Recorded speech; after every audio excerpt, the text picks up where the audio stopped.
Hey, I'm Rob, welcome back to Photobite. We've got the Huawei Matebook 14s with us today, and it's a bit interesting, mainly because of this sticker here, Intel EVO.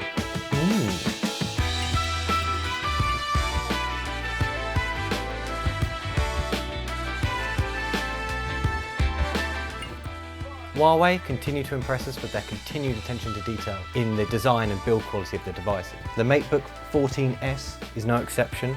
The laptop is metal on all sides and is topped off by their diamond cut bit to finish it off, to add that final touch to the premium look and feel of this device.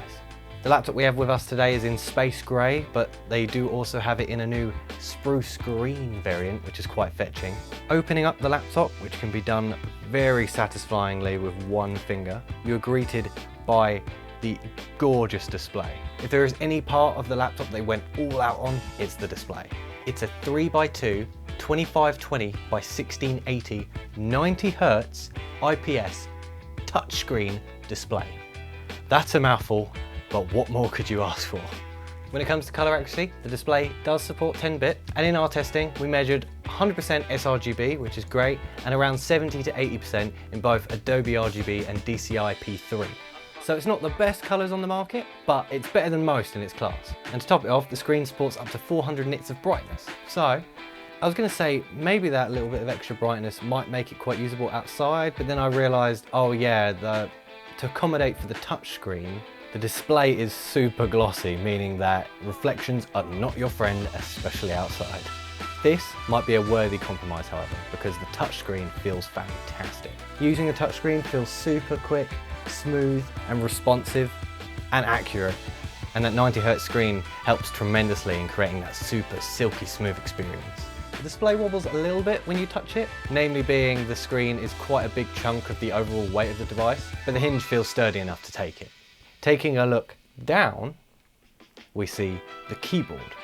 The new design of the switches makes typing on this laptop feel amazing. There's very little flex in the middle of the board, which is great. Each key has a 1.5mm travel distance, and they have a soft design feature. The keyboard does feel very nice and easy to type on.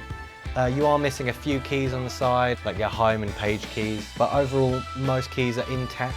The up and down arrows are half size, but other than that they all feel great. It's a very decent keyboard to type on. It's backlit as well. It only has 3 levels of brightness, and at max it's still pretty dim, but I guess having a backlit keyboard is better than not having one. The trackpad is quite a decent size, takes up the whole bottom. No complaints here, it feels nice and accurate, and palm projection seems to be great. Now if we continue down a little bit more, back to the indent when you put your finger to lift the screen, you'll see these 4 little holes. This is the microphone array. They've upped the amount of microphones by 2, so there used to only be 2 on the previous versions of this laptop. Now there are 4. This microphone array uses some AI processing. This allows them to get a pretty impressive 5-meter pickup range and do some voice enhancements and noise cancellation as well. Great for your Zoom calls.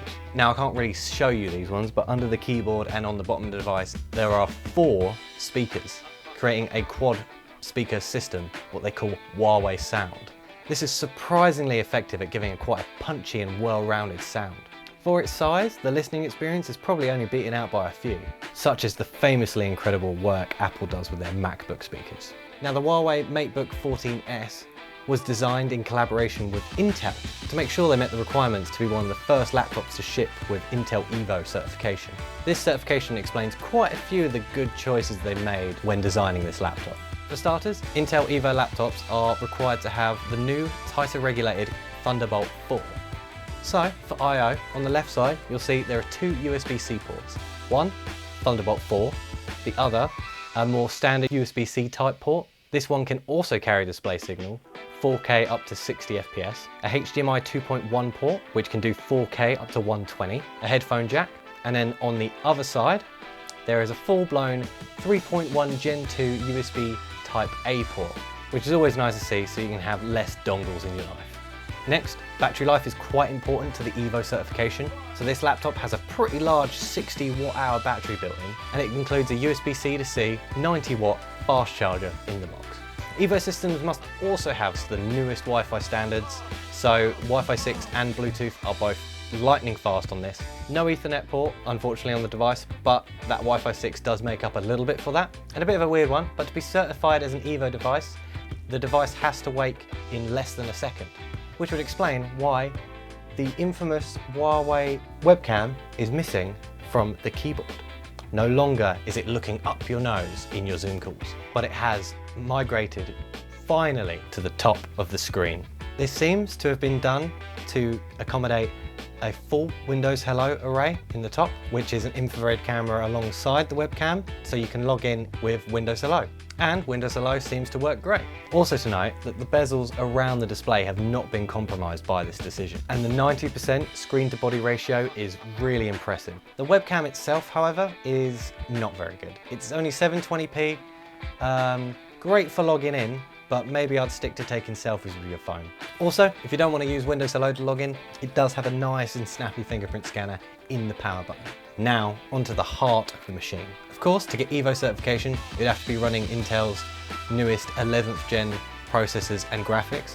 And inside this bad boy, we have 16 gigabytes of super fast LPDDR4 RAM, the support for PCIe 4.0 SSDs.